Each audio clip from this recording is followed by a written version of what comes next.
Hello and welcome to Gaming the Podcast. My name is John Robertson and I'm joined by Stace Harmon, and this week we are discussing the best weapons in video games. Now, weapons matter in video games because as someone who plays games, you'll probably be well aware of the fact that they are the primary means for us as players to communicate with the game. They're how the game designer chooses to present what kind of verbs, what kind of actions, interactions you have with the game, so they tell us a lot about what the game is actually about, what is possible in a game, what we can get from a game, what kind of reactions we can expect from it. And so it's a worthy topic of conversation. Now, obviously, there's a lot of different weapons, there's a lot of different types of weapons that are good for their sort of narrative abilities, the way they sort of communicate what the world is about or who these characters are, and then there's purely mechanical ones. So Stace, how did you go about sort of determining what makes a good weapon? Well, firstly, I mean, I really like that way of phrasing it, as you've just put it, that they are the primary means of interacting with a game world and the way that the games are designed with that in mind. And I think, and that does extend, of course, outside of weapons occasionally, but it's often the same. The feeling is the same. So Toem, which I've mentioned recently, I've been playing on Switch. The primary method there is a camera, but very much it's point and click. It's how how you impact the game world and how you observe it as well. And so that feeds into this for me. It feeds into how a weapon that I'm using in a game not only makes me feel, as in terms of sort of that visceral feeling of in a combat situation, but the change that it can affect on the world, and how that is observed by the world. So the least interesting weapons for me, let's start there, would be like just the standard, here's just generic gun X that when you point it at this person and shoot them, they die or something happens to them. Those are the ones that are just like, okay, cool. And those are the very mechanical ones for me. Those are the ones that if you get the feel of that gun right and you differentiate between the weapons in your game, then that can still stand as a good example of a weapon, but it's not, those aren't the ones that are the most interesting to me. I tend to go more for those ones that are more narratively satisfying. And for things like that, I'm thinking, anything in God of War's Leviathan. Narratively satisfying, just anything in God of War. Those is a good example of those kinds of things. They have a history and a lore in the game. It's a big deal when you get them in the game. Kratos is defined in the early God of Wars, at least, by like the Blades of Chaos and also Athena. And so it's those things that really have a meaning, that they're acknowledged in the game. It's not just, have an AK-47 and it means nothing to anybody. It's like there's some real story points behind it. So that's a starting point for me. Kind of I think narrative side of it. Just on that, I think there's a twist on that as well, and it's like weapons that have meaning within the game world, but they're not special. Like I'm thinking like the plasma cutter in Dead Space or like the crowbar in Half-Life. And I think they're special because they're not weapons really, but they make sense in the world. Like Isaac in Dead Space, it makes total sense he's had a plasma cutter. That's like a tool for his job, and it makes total sense that you'd find a crowbar in a factory in a whatever complex in Half-Life. So, and then they're put to use as weapons. So it kind of grounds you in the character in the world in a way that feels real. So the weapon is a great way of communicating things about the world, about the game, because it's something that exists before it became a weapon. Yeah, and the plasma cutter in Dead Space is definitely would make a shortlist, or does make my shortlist of like my favorite weapons for a lot of those reasons. A lot of time is spent telling us in Dead Space that Isaac isn't a soldier, he's an engineer. To then have him handle, I mean, he does get machine guns and all the rest of it, but to then just out the gate say, and here's his trusty pistol sidearm, would be like, well, what? You've just told me he's an engineer. So the fact he has a plasma cutter and that feeds into the whole, that whole kind of turning the expectation on its head of you don't go for headshots with the necromorphs, you're trying to dismember them, and lo and behold, the plasma cutter is a perfect weapon to do that. The fact that it switches between horizontal and vertical, all of that is just like, I love the way that that's been threaded in. And that you have to suspend disbelief Well, in a lot of ways, obviously, but a little bit in terms of, well, it's a gun, and particularly the ones he gets later on are clearly that's a gun. But still, it does. Yeah, I really like that somebody's thought about that, and they've started there as let's not just chuck him a gun or he finds a gun in the first 5 minutes. There's a reason he's got this tool, which also doubles very much as a weapon. So let's go back to what you said at the start as well. This is a more generic point, but when you were saying, guns, point, shoot, kill someone, doesn't kill someone, as like a purely mechanical thing. And while I agree, like on when you pull out any individual gun, as a wider rule, as a wider note, I think guns are actually potentially one of the finest forms of video game weapon you can get. It doesn't matter what gun it is, and it's because something Cliff Bleszinski said. Being asked about why guns are so satisfying, or why do his games focus on guns, and he said, well, it's because the interaction and response time is so quick and therefore so satisfying. So when you point and click the gun and you either kill or don't kill, then you get that immediate feedback loop.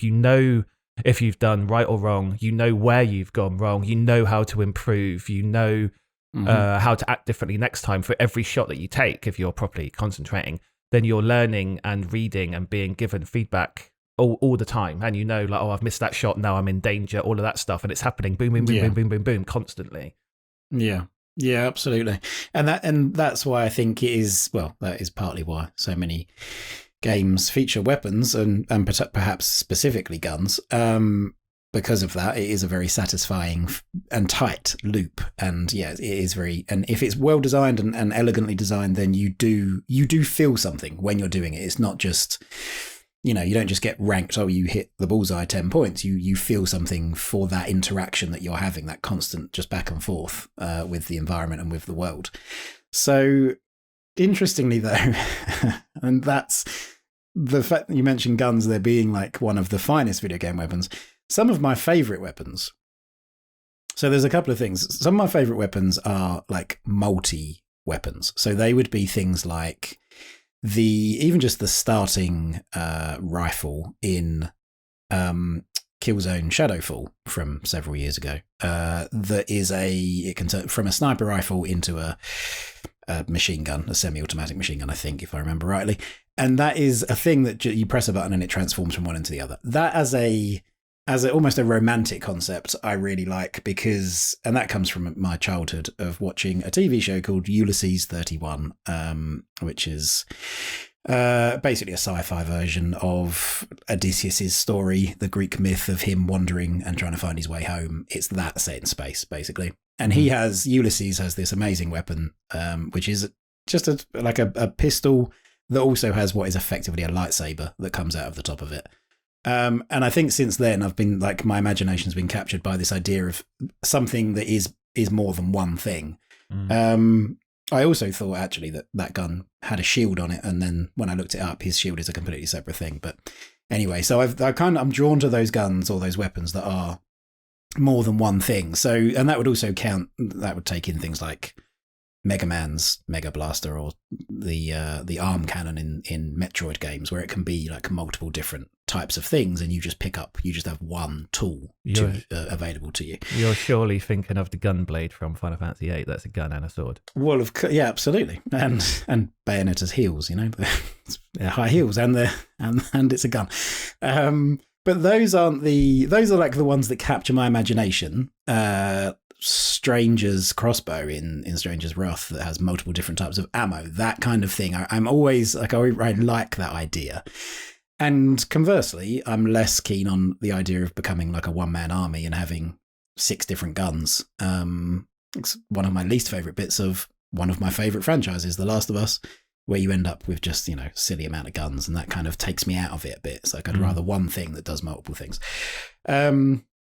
But yeah, I move more towards, I think some of my favourite weapons, and I do have a favourite, and I'd be interested to know if you do as well, but I do have a favourite weapon in video games. But to feed into that, some of my favourites are the ones that are like more than one thing. They're like utility weapons. So like the gravity gun, from Half-Life, that kind of thing, but not that example for me. Or like even like the grappler from the Just Cause series, that's like a grappling hook, but also can do multiple other things. I like that kind of multi approach. But do you ever, is there like a class of weapons for you that you are always more interested? You know, is it as simple as, if somebody's using a katana blade, then I'm more likely to be interested? Is it that sort of not black and white really? No. When I've got a big list here, and it's kind of a hodgepodge. Although I suppose some of these fall into different categories. So there are like iconic ones that might not be like especially wonderful. They're not like the strongest weapons in the world of video games or anything, but they are. So like Cloud's Buster swords. I know people will be picking like the Master Sword from Zelda, or like the Keyblade is super popular from Kingdom Hearts as well. But Cloud's Buster swords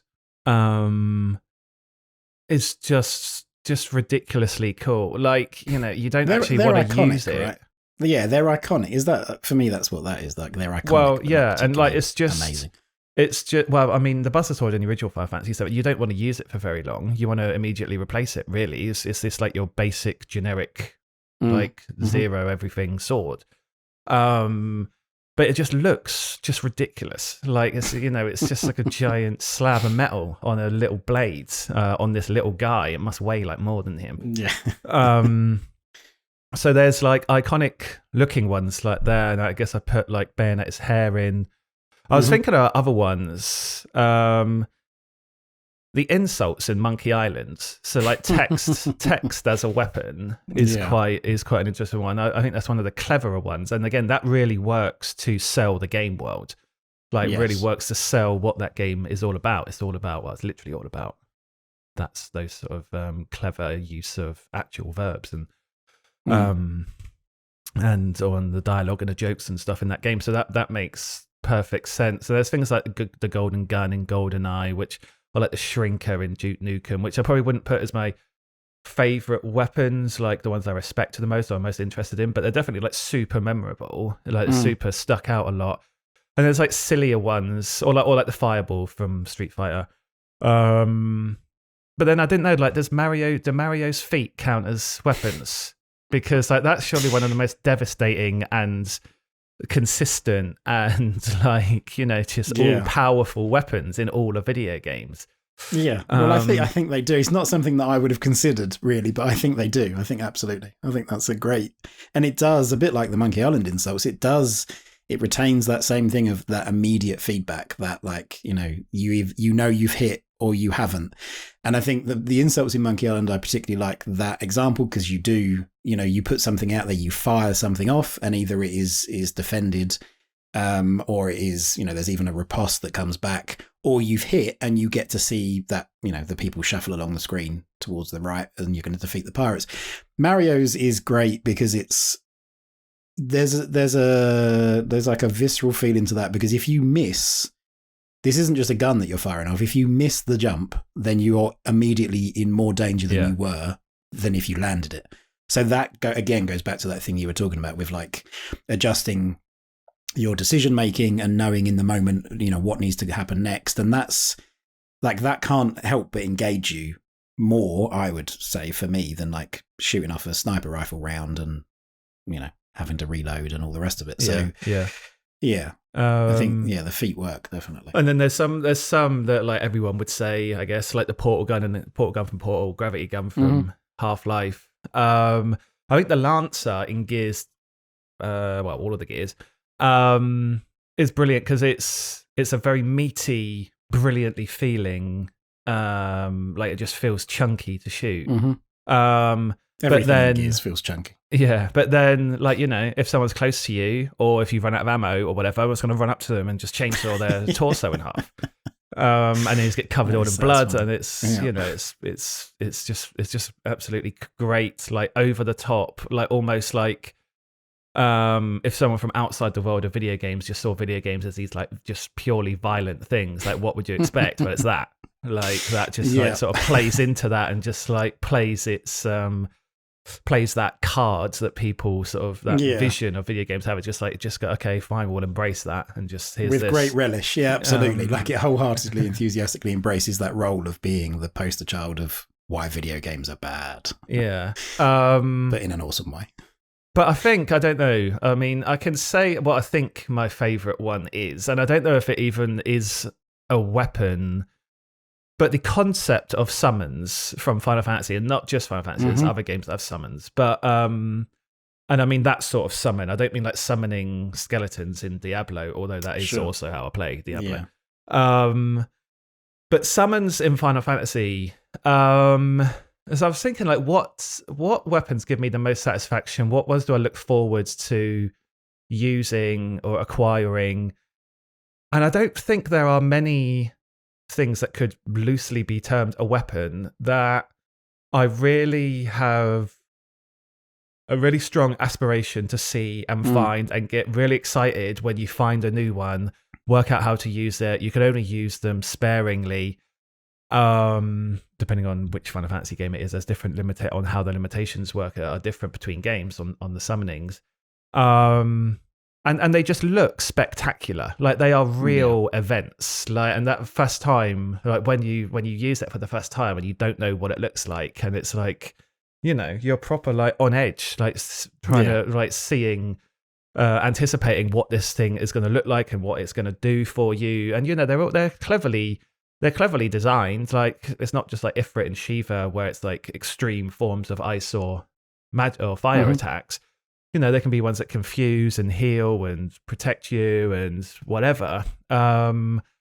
So yeah, like when I was thinking about this and I was trying to compare these, although the actual direct comparisons sort of don't really make sense with a lot of these things because, you know, as I said at the start, they're just different ways that the designers have you interact with the games, and given that these games are widely different, their interactions don't really bear much comparison to each other a lot of the time. And I think, like, how do you compare what's better, a summoning spell or Mario's foot? Like, I mean, it's not really they do different things. But I remember for 20 odd years ago, or 20 odd years on, I should say, I still very much remember one of my favourite attacks in like any Final Fantasy game is Knights of the Round materia from Final Fantasy VII.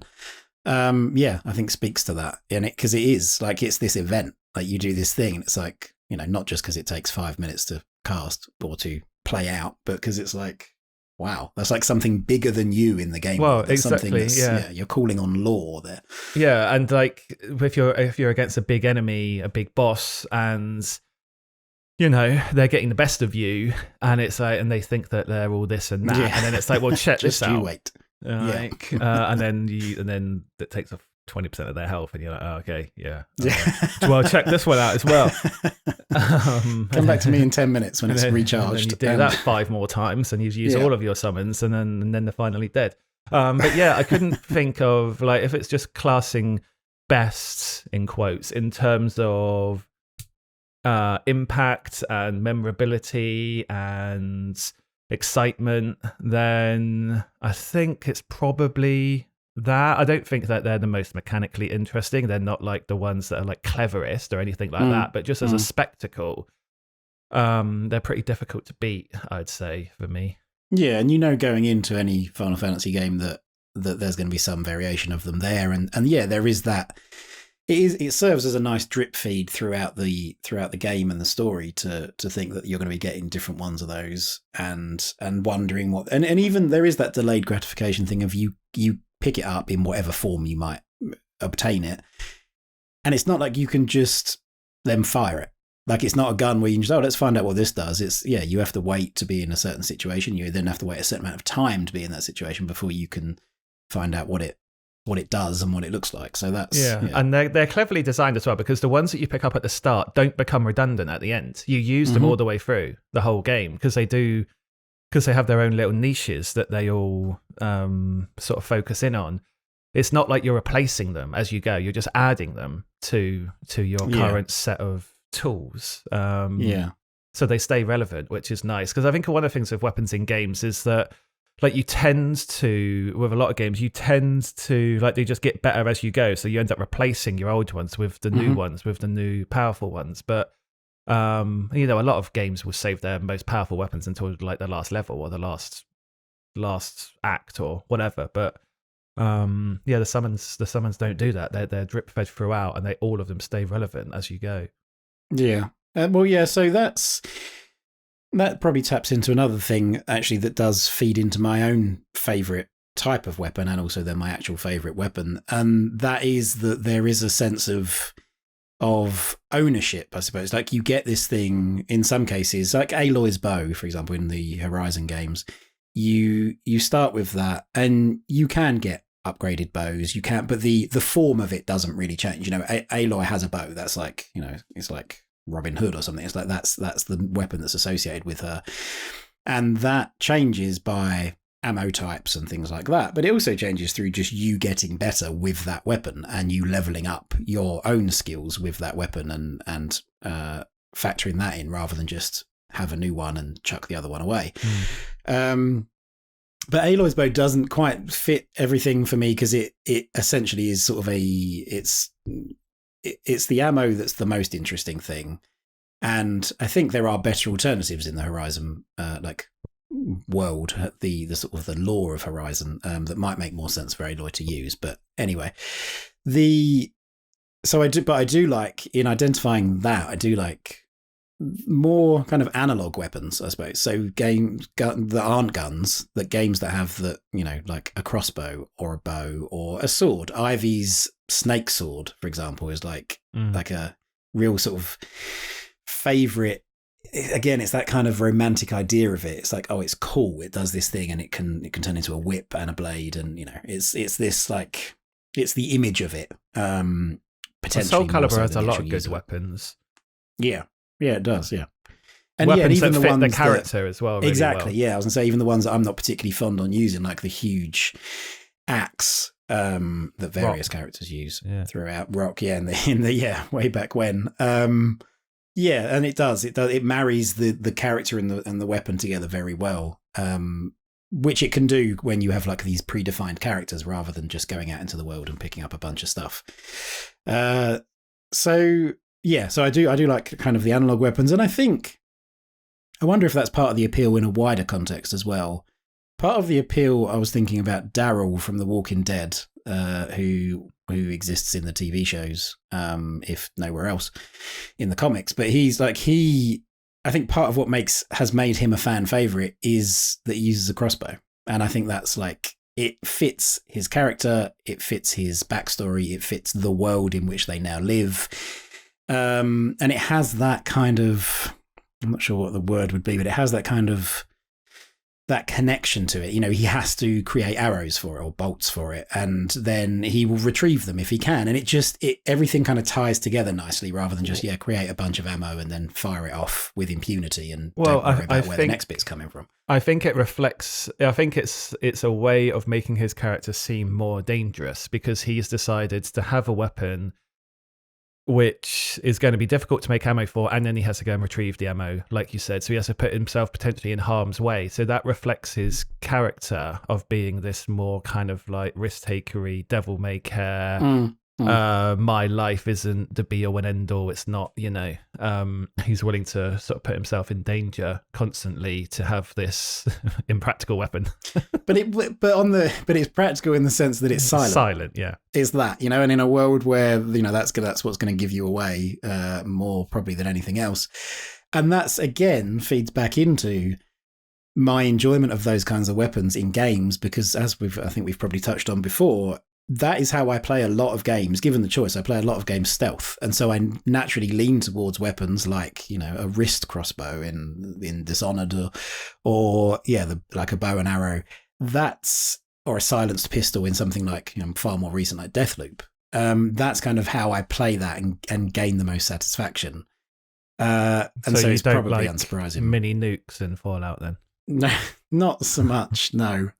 Although, you know, in certain games, like the Ratchet and Clank games, I love like the Rhino, just because when I was a kid and first got that, and I found it amusing, and it titillated me that the Rhino stood for Rip You a New One. I was like, yeah, that's cool. In what is effectively a kid's game, they've put this like little more mature reference in there. So yeah, there's a time and a place for the huge mega death weapons. But for the most part, I go the sort of the silent but deadly route, which feeds into my favorite weapon in video games is the bow in Thief. And again, it's like the bow itself is its own thing. Garrett has a certain amount of, backstory with this bow and lore, and it fits his character.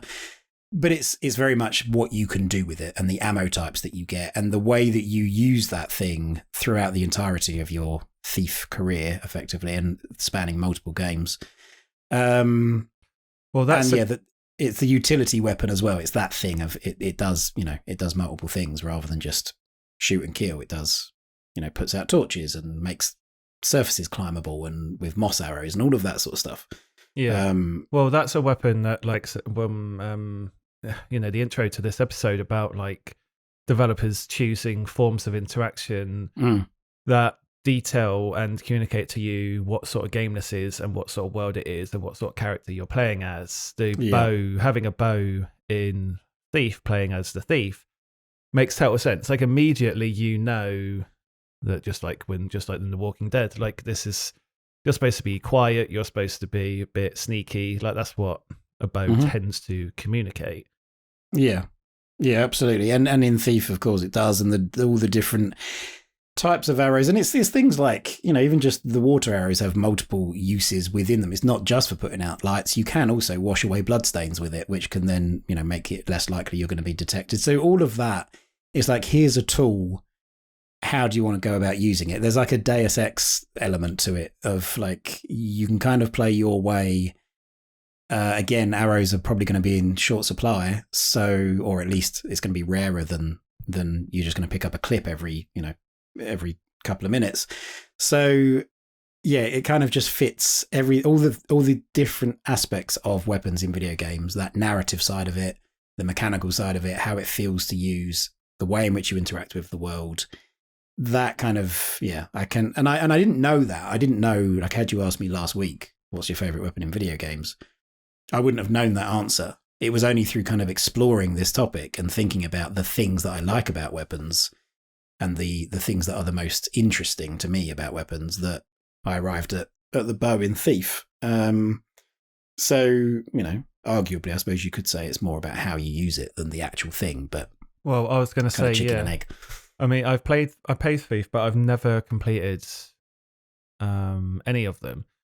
So, and I think I only played the original one for a very short amount of time. I played like the newer one, which is, sort of hit and miss in most people's minds. It is, yeah. But yeah, in terms of how you use it in a game like that, how often are you actually using it? In the early games, and those are more my reference points for this, really. In the early game, the Thief 1 and 2, you use it a lot. You use it as much, I would say, if not more, for like utility purposes than you do for killing somebody. It is that kind of classic thing of, a bit like Dishonored, maybe, that if you've got to a point where you're in a shootout with a bow, which, good luck with that. But if you've got to that point, then you've probably screwed something up. So you use it far more to facilitate the way that you're playing, to facilitate the creeping around an interior and putting out lights and using noisemakers to distract guards to then sneak past them. You're using it far more for that kind of purpose.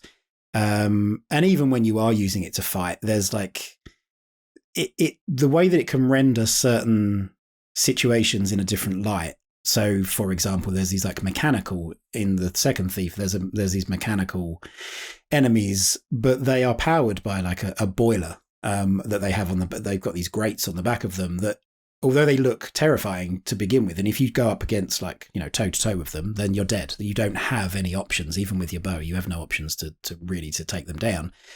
But if you're able to sneak around the back of them, they have this boiler on the back that's, it's fuel powered, fire powered. So you shoot a couple of water arrows into that and it just shuts them down. So there's like, it's that kind of thing. It's like what do I have to hand? Not just, I've got a bigger and better weapon because I've leveled up, so I can just, do more damage and all the rest of it. What do I have to hand and how do I want to use it? It's that constant... I think it goes back to what you said about like the interaction with the world and the tight feedback loop, but moves that from the act of shooting to the act of thinking about shooting, if that makes sense. It's like, how am I going to use this thing that I've got? Let me try this. Okay, that worked. Now I've got a path up to this other window because of it. I shot a moss arrow, or whatever it might be.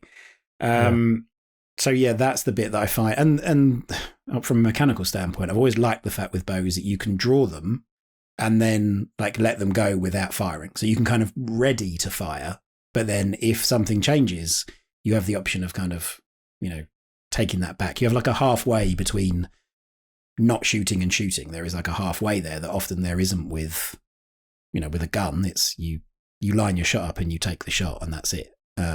Whereas, the bow is just a bit more, I guess it's a bit slower paced in that sense.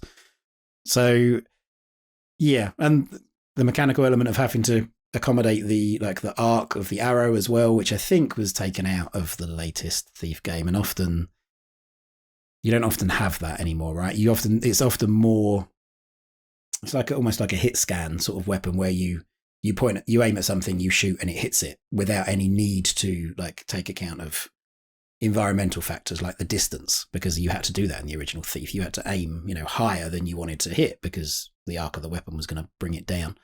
So yeah, there's just a lot of decision making. There's a lot of narrative satisfaction that I take from it. And yeah, it was I think probably one of the best examples of using a weapon in that way to tie all of those things together. That perhaps in later games like Horizon, some of that gets lost a bit. It's like, is it really a bow? Like, what are the characteristics of it that make it a bow other than what it looks like? Is it just a gun that looks like a bow kind of thing in Horizon's case? So yeah, but that I am, and it's interesting for me to, I don't know if it applies to you as well, but to think about that the way the kind of weapons I like feed into the way that I tend to like to play. So I do tend to like the silenced weapons and the analog weapons more than the assault rifles and the mini guns or nuclear devices. I don't know. I don't know if I'd go into the game knowing what I was going to pick, to be honest, because I don't normally use shotguns really in games very much. Certainly not in I was going to say shooters, but what other games do they appear in? But like things like Last of Us or something. I if there was a shotgun-y type weapon, I wouldn't use it in that, I don't think. But in Back 4 Blood, that is primarily what I've been using. But I just think it makes sense for the builds that I'm playing. But then did I pick the builds that I'm playing because I wanted to use a shotgun, or did I pick the shotgun because I wanted to use a build I'm looking? I don't know. I don't know. You've kind of doubled down, right, in Back 4 Blood, because then it's like baseball bat tends to be the alt weapon, or at least a melee weapon tends to be the alt weapon. So you've doubled down on the idea of close quarters. It's like, so if the melee weapon's not working, I'll switch to a shotgun. And I think some people might go the other way. They might have like a longer distanced weapon, and then when I get up close, I'm going to use a bat, I might. You're just getting in there and if it was a single player game, I might spread it out a bit more. But given that it's a team-based game, I would hope and prefer that the team spreads the ranges rather than a single player. It's like in like a real combat situation or whatever. Well, not that I know loads about it, but I doubt you have people who are like carrying swords, shotguns, and sniper rifles around, and a flamethrower and a rocket launcher, nuke gun. All right, so that was best weapons. So get your votes in. What's better, summons from Final Fantasy or the bow and arrow from Thief? Easy comparison to make there. So yes, get in touch with us and tell us what your favourite video game weapons are and potentially how you came to that decision. Is it emotional? Is it mechanical? Was it an easy decision for you? Was it a difficult decision for you? We are at Indie by Design on all social media channels, and you can also visit our website indiebydesign.net, where you'll find all the info and links to buy the books that we make that cover a broad range of video game topics and studios. Otherwise, we'll see you again next week, and thank you for listening.